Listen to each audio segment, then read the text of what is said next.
Hello and welcome back to BIO4YOU. Now we've come to the chapter 8, Reproduction and Development. This is part 4 of the video, which is the last part for this chapter. Okay, let's have a look. Alright, so we're going to discuss about fertilization. Yes, 8.4. Describe briefly the stages that lead to fertilization. Okay, fertilization in Malay is persenyawaan. So we're going to understand what is fertilization. Is the event. Okay, it's a process that occurs when a haploid nuclei of the sperm fuses with a haploid nuclei of the egg, that's called as ovum, in oviduct. Okay, so there are 4 stages that we're going to study. So before that, we have understand the process of ovulation, the release of the secondary oocyte, and then the secondary oocyte is being fertilized with sperm, baru dipanggil sebagai ovum. Okay, so if the secondary oocyte not being fertilized by sperm, it will not be called as ovum. So now we have the process of fertilization. In fertilization, there are 4 main stages that will take place, which are capacitation, acrosomal reaction, fusion of sperm head membrane and oocyte, and last but not least is cortical reaction.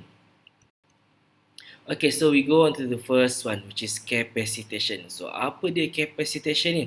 So we understand here that sperm somehow it has a cholesterol coat, iaitu satu lapisan yang melindungi dia.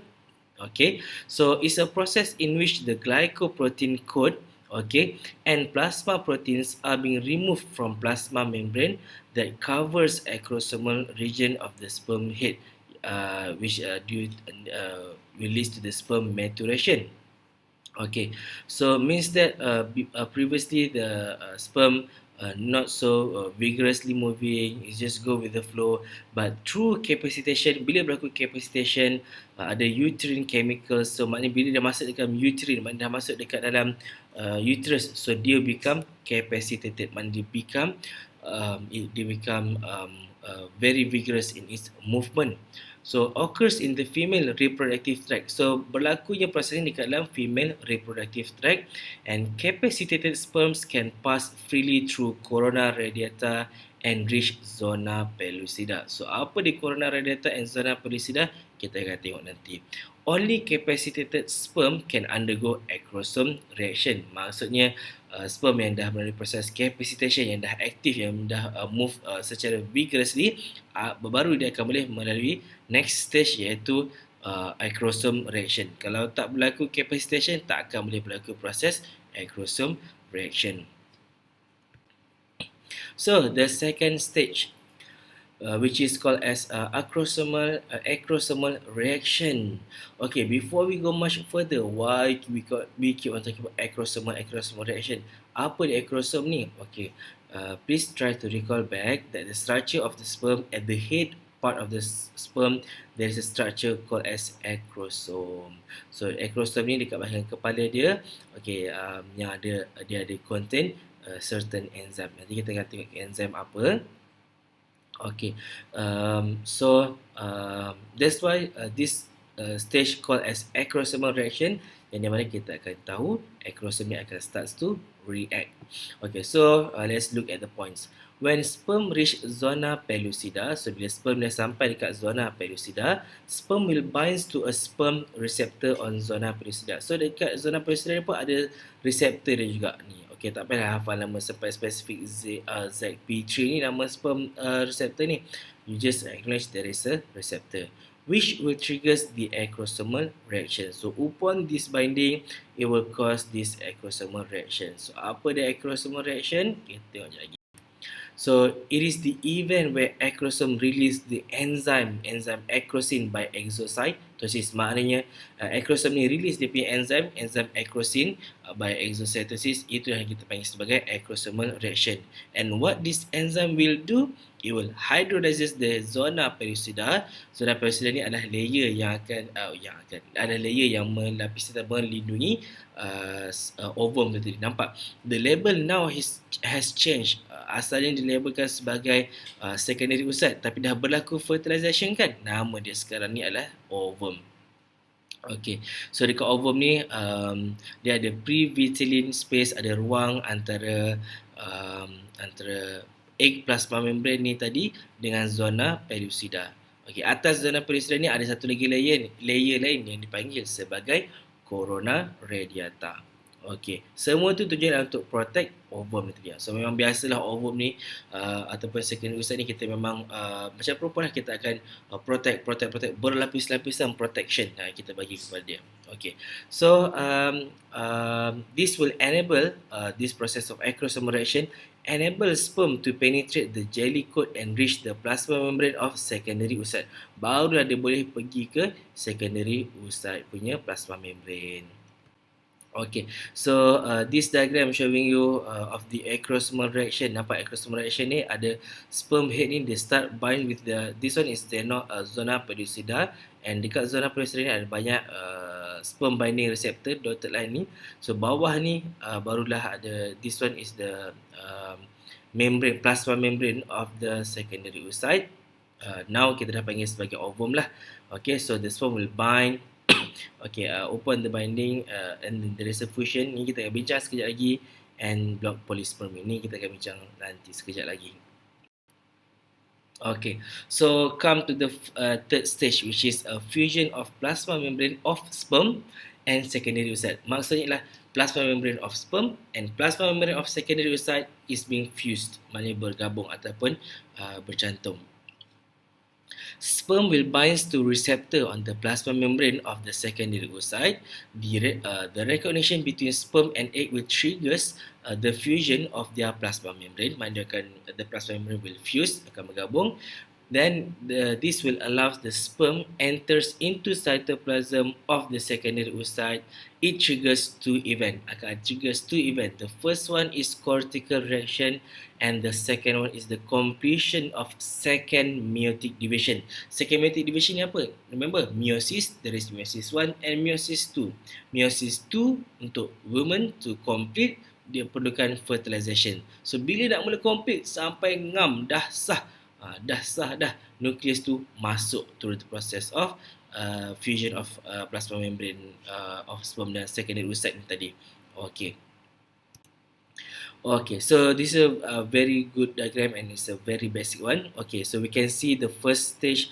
Before that, the sperm has undergone a capacitation, and then stage number 2, acrosomal reaction, release of this acrosin enzyme, so dia akan digest the zona pellucida, which enables the fusion of this membrane of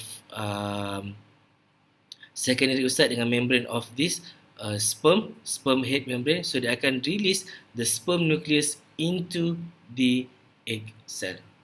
Okay, so this is the zona pellucida, the egg plasma membrane, acrosomal vesicle dan sebagainya. So this is the ovum nucleus.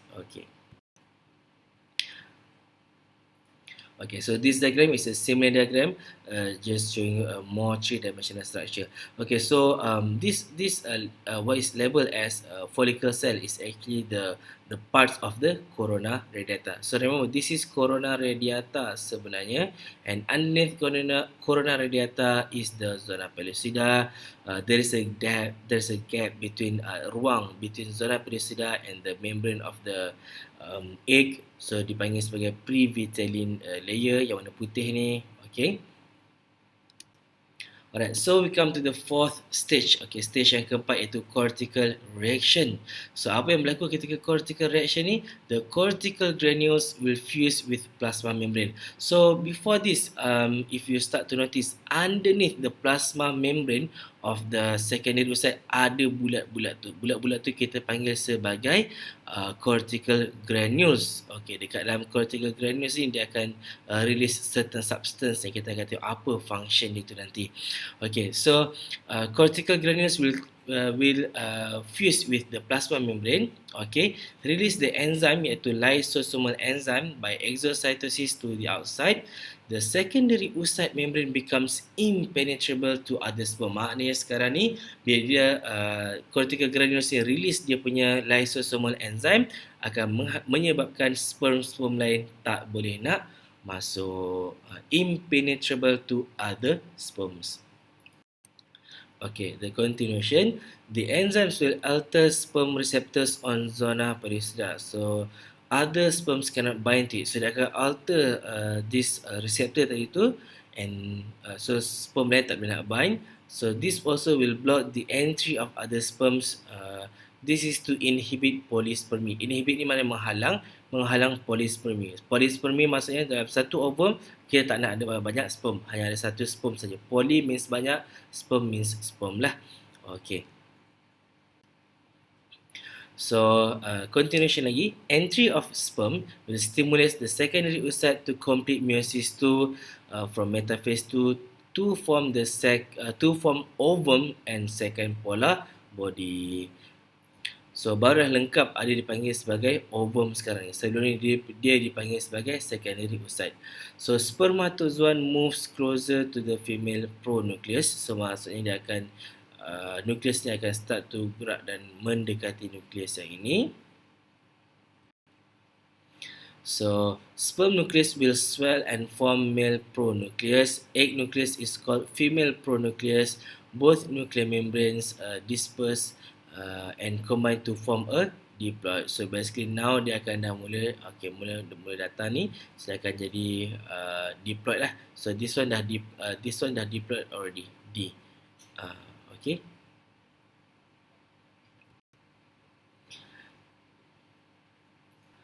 So after fertilization, zygote moves from oviduct towards the uterus. So bila dah sperm dah gabung dengan ovum, kita akan panggil dia pula sebagai zygote. So nama ovum tu dipegang sekejap saja, just momentarily after dah complete meiosis tu, just before dia bergabung dengan nucleus of sperm. So bila dah gabung sperm of nucleus dengan nucleus of sperm dengan nucleus of ovum, so now nak kena panggil sebagai zygote. Okay, sebab dia ada male part and female part dekat situ, nukleus dia. Okay, so dia akan move towards the uterus. Dia akan bergerak ke arah uterus. Okay, this movement is helped by cilia movement in the lining of oviduct and also the contraction of the oviduct muscle. So oviduct muscle ni akan keep on contracting. As the zygote moves, it undergoes series of cleavage. Series of cleavage ni maknanya daripada satu sel menjadi dua sel, dua jadi empat sel, mana gandaan dua dan sebagainya, dan seterusnya. Okay, so this just for you to understand. After the process of ovulation, we have the second event here, fertilization, that takes place in the oviduct. Okay, and then dia akan berlaku series of cleavage from 2 cell jadi 4, 4 cell jadi 8, 16, 32 until it will keeps on travel until it reach the endometrium wall inside the uterus. Ini adalah uterus. Okay, so ini adalah cervix, so ini adalah vagina. So jangan confuse dan jangan tertukar. Okay, so it's not all of this is vagina. So jangan buat malu. You guys are all biology students, and we are not meant to be improper or sexual harass and something.